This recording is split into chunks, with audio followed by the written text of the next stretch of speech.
Queria primeiramente agradecer a Dutax pela oportunidade de vir aqui, dar a minha visão do que eu quero de futuro fiscal para o Brasil. Antes de começar a dar um pouco do meu feedback, eu sou uma pessoa por formação da área de TI e, na vida, fui moldado um pouco, trabalhando muito em áreas de projeto, então, acabei fazendo muito projeto fiscal, então, fiquei meio TI, meio fiscal nessa minha jornada, e aí, como que eu posso dizer, é quase um pato, né? Nada, anda e voa, mas não faz nada direito, né? Meus pontos principais primeiramente, a reforma fiscal, que o Aldo aqui já colocou bem todos os pontos que a gente tem nessa PEC, no que o CCJC está fazendo, certo? A outra parte que eu queria, vendo um pouco do ponto de TI, seria, com a reforma fiscal junto, a gente ampliar um pouco a sistematização do governo, dos sistemas do governo, e assim a gente consegue possibilitar a automatização que a gente tanto está discutindo aqui nessa apresentação, certo? E, por final, baseado nessa reforma fiscal, que a gente está juntando 3 esferas, estadual, federal e municipal, quem sabe conseguir centralizar e padronizar um pouco essa apuração que a gente faz hoje com tanta oneração de horas e esforço do trabalho da área fiscal, certo? Então, como o Aldo já disse, a gente tem o IBS nessa reforma, que é o Imposto sobre Operações de Bens e Serviços. Hoje, na proposta, ele estaria sobre 500 mil itens, em 96 setores, né, da economia, e englobando aí os impostos federais, principalmente sobre o consumo, o IPI, o PIS e COFINS, estadual, o ICMS, e o municipal, o ISS. Tá? Eu fiz bem para dummies, vamos dizer assim, já como eu disse, não é meu background fiscal, então, para eu entender, antes de vir falar com vocês, certo? Tem uma outra, junto com o IBS, o imposto seletivo, certo, professor? Isso. Que estaria nesses produtos que não são de como se disse, supérfluos. Exato. Então, combustível, telecomunicação, cigarro, bebidas estariam enquadrados nesse segundo imposto, né? A gente manteria IR, IPTU sobre bens, carro, propriedade, e uma coisa legal é que a CSLL, eles falam que vai ser extinta, mas, na verdade, ela vai ser incorporada ao IR. Tá? Então, no cálculo do IR, a gente vai passar a considerar a CSLL junto, então, não separado, como é hoje. Tá? O objetivo principal, assim, eu entendo que, nesse perde-ganha dos estados, dos municípios, o governo quer manter a arrecadação. No final na conta, lá na ponta, a conta vai ser a mesma. Quanto a gente vai arrecadar é o mesmo. A gente não quer perder a arrecadação, mesmo porque, se perder, não vai parar de funcionar a máquina.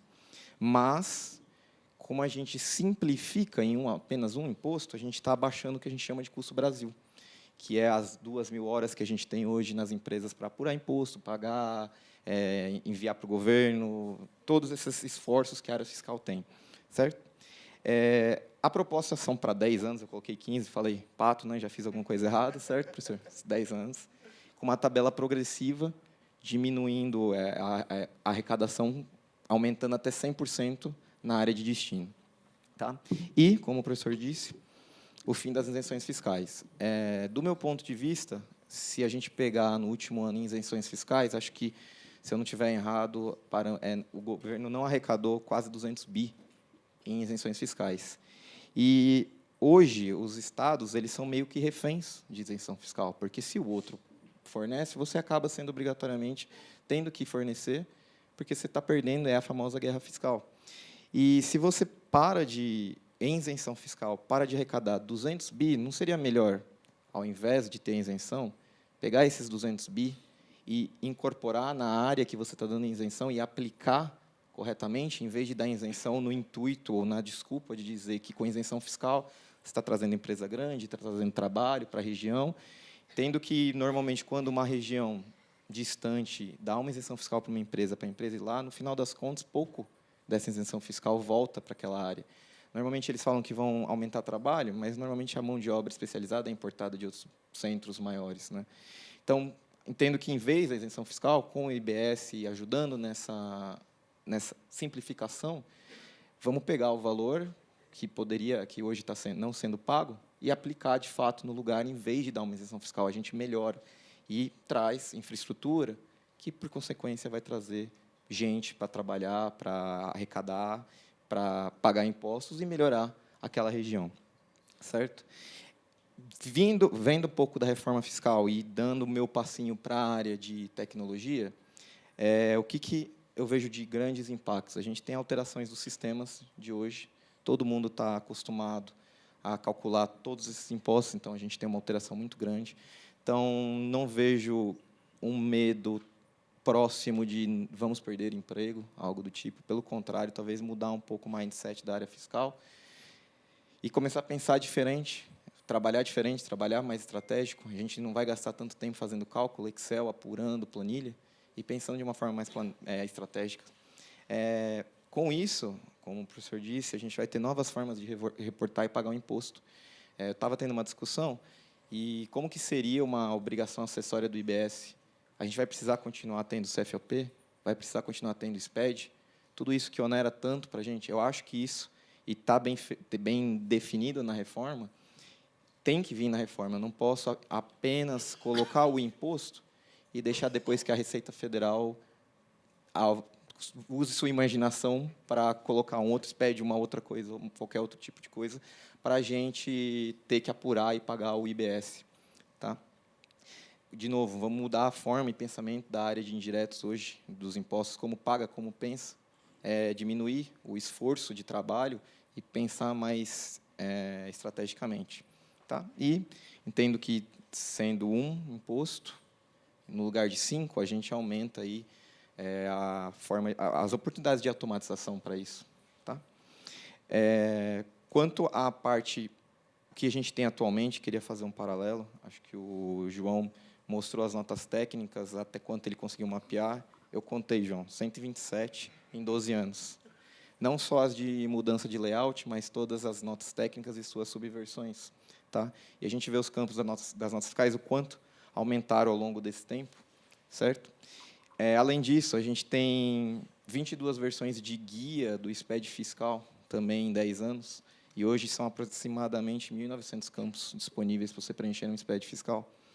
E, aproveitando aí, a ferramenta da Dutex, veja uma GNRE, quantas possibilidades a gente tem, quantos layouts de GNRE a gente tem. Tem 17 códigos de receita, 71 detalhamentos, 84 produtos. Vocês fazem todos? Opa! Com certeza. Então, indo nessa esfera, indo nesse sentido do IBS, o que eu vejo? Eu vejo as 3 esferas que a gente tem, a federal, estadual, municipal, em uma só, diferentes formas de reportar, certo? E, como dito, a gente vai ter um comitê que vai controlar o IBS. Por que não só receber a conta a pagar, em vez de ter que apurar tudo? O governo vai ter as nossas notas fiscais, já tem hoje. Eles não fazem, acho que hoje, por um pouco de preguiça, ou vai um pouco evidenciar muito problema, mas, como a gente tem muitos nuances para fazer uma apuração, com essa simplificação com o IBS, eu acho que fica fácil para o governo, no final do mês, só chegar à conta ou ao crédito que a empresa vai ter direito, já que vamos ter um comitê, já temos todas as informações, e aí a área tributária só vai precisar pensar como trabalhar, como ganhar ou perder nesse IBS, nessa apuração, em vez de gastar tantas horas fazendo essa apuração. Certo? Uma coisa que eu vi a apresentação do IBS na FGV, eu assisti pelo YouTube, e, se não me engano, o professor Vasco, né, especialista em IVA da Europa, ele trabalhou na implementação do IVA europeu, na parte em Portugal, e ele comentou um negócio que eu achei bem interessante, a parte do marketing de um novo IVA, de um novo imposto. E ele falou que, quando implementaram em Portugal, o que eles fizeram antes da implementação? Chamaram todos os contadores de Portugal e ensinaram como que seria a nova dinâmica daquele IVA europeu. Então, quando implementou, os contadores já sabiam como funcionava. Então, não teve aquela dor, aquela linguagem de go live, entrou liso.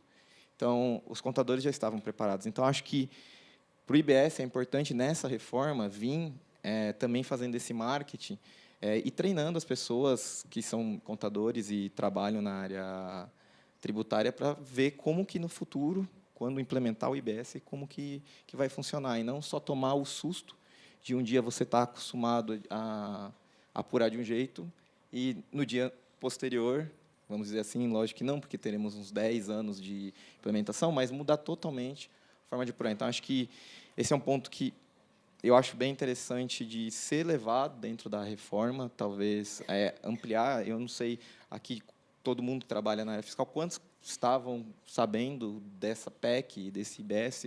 Eu, pelo menos, eu não tinha conhecimento até ter que trabalhar na apresentação, vir para cá, você vai trabalhar, vai falar um pouco de reforma. Então, eu sabia que tinha PEC, mas não entendia os detalhes. Teve que parar um pouco para estudar. Então, você vê que eu, sendo uma pessoa que vou ser diretamente impactado, não tinha conhecimento. Então, acho que é legal trazer isso, que a reforma tem que considerar esse marketing, trazer para a gente, para que é da área fiscal, e para contadores em si, de como que vai funcionar.